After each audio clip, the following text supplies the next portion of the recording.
ஜெய் சர்க்குருநாதா. உங்கள் எல்லாருக்கும் ஒரு முன்னறிவிப்பு.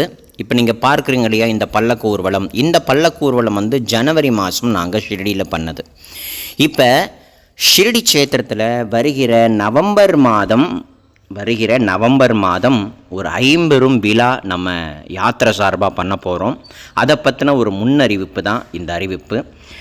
ஷிரடி க்ஷேத்திரத்துக்கு நம்ம 12ஆம் தேதி, அதாவது நவம்பர் மாதம் 12ஆம் தேதி புறப்பட்டு 19ஆம் தேதி நம்ம திரும்புவோம்.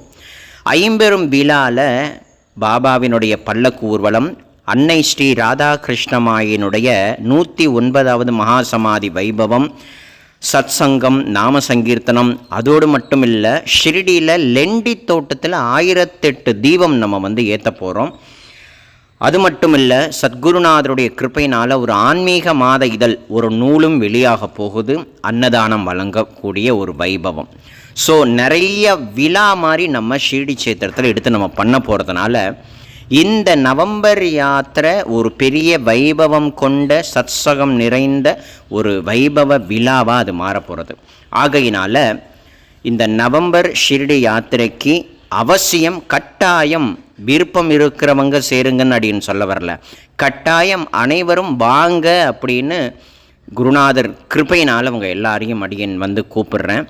கிடைக்காதுங்க இந்த யாத்திரை, சரிங்களா?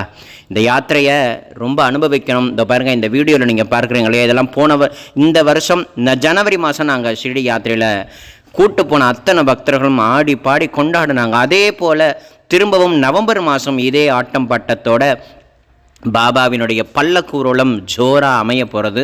நிறைய விசேஷங்கள், வைபவங்கள். அது மட்டும் இல்லை, ஞானேஸ்வரி அப்படின்னு சொல்லக்கூடிய நூல் நெவாசையில் எழுதப்பட்டது. பாபா அடிக்கடி படிக்க சொன்னார்களே, அந்த நூல் எங்கே எழுதப்பட்டதோ அங்கே நம்ம போய் தரிசிக்க போகிறோம். இது மாதிரி நிறைய வைபவங்கள் இருக்குது. இந்த நவம்பர் ஷிரடி யாத்திரையில் அவசியம், கட்டாயம், அவசியம் எல்லா பக்தர்களும் கலந்துக்கணுங்கிறத வேண்டிக்கிறேன். என்னுடைய நம்பரை இதுக்கு கீழே கொடுக்குறேன். அவசியம் நீங்கள் இந்த யாத்திரைக்கு மற்ற தகவல்கள் என்னென்னங்கிறதெல்லாம் நீங்கள் ஃபோன் பண்ணி கேட்டுக்கலாம். அவசியம் வாங்க. கிடைக்காது, சத்சங்கமான முறையில் நடக்கக்கூடிய யாத்திரை இல்லையா, அதனால் அவ்வளோ ஈஸியாக அதெல்லாம் கிடைச்சிடாது. அடியார்கள் கூட நம்ம போனால் தெய்வத்தினுடைய அனுகிரகமும் குருவனுடைய அனுகிரகமும் பூர்ணமாக நமக்கு கிடைக்கும்.